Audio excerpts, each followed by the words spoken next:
മണിപ്പൂരിൽ വീണ്ടും സംഘർഷം. ഉക്രൂറിൽ നാഗ കുക്കി വിഭാഗങ്ങൾ തമ്മിൽ ഏറ്റുമുട്ടി. നാഗ വിഭാഗത്തിലുള്ളവരെ കുക്കി വിഭാഗം ബന്ദികളാക്കിയെന്നാരോപിച്ചാണ് സംഘർഷം.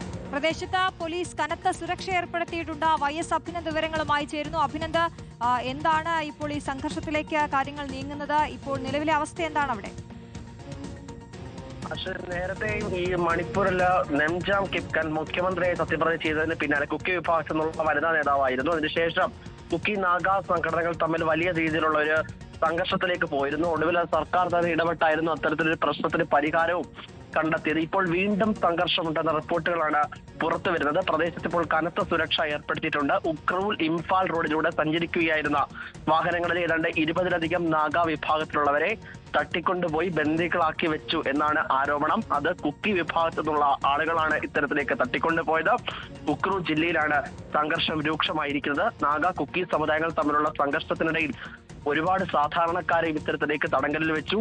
ജോലിക്ക് പോയവരുണ്ട്, സ്കൂളിൽ പോയ വിദ്യാർത്ഥികളടക്കം ബന്ദികളാക്കി എന്നുള്ള വിവരമാണ് നിലവിൽ പുറത്തു വരുന്നത്. എന്തായാലും പോലീസ് ആ ഭാഗങ്ങളിലൊക്കെ തന്നെ കനത്ത സുരക്ഷയും ഏർപ്പെടുത്തിയിട്ടുണ്ട്. കഴിഞ്ഞ ഒരു മാസമായി ഇത്തരത്തിലേക്ക് അവിടെ കുക്കി നാഗ വിഭാഗങ്ങൾ തമ്മിൽ സംഘർഷം ഉണ്ടായിരുന്നു. മുഖ്യമന്ത്രിയായി നെംജാം കിപ്കൻ സത്യപ്രതിജ്ഞ ചെയ്തതിന് പിന്നാലെ ആയിരുന്നു അദ്ദേഹത്തിലേക്ക് കുക്കി നാഗ വിഭാഗങ്ങൾ തമ്മിൽ സംഘർഷവുമായിട്ട് മുന്നോട്ട് പോകുന്ന സാഹചര്യം ഉണ്ടായത്.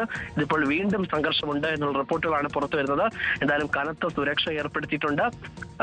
എന്തായാലും കൂടുതൽ വിവരങ്ങളൊന്നും പോലീസ് ഇതുമായി ബന്ധപ്പെട്ട് നൽകുന്നുമില്ല. ഇന്ന് വൈകിട്ടോടു കൂടിയാണ് സംഘർഷം രൂക്ഷമായെന്ന റിപ്പോർട്ടുകളാണ് പുറത്തു വരുന്നത്. YS അഭിനന്ദാണ് വിവരങ്ങൾ നൽകിയത്.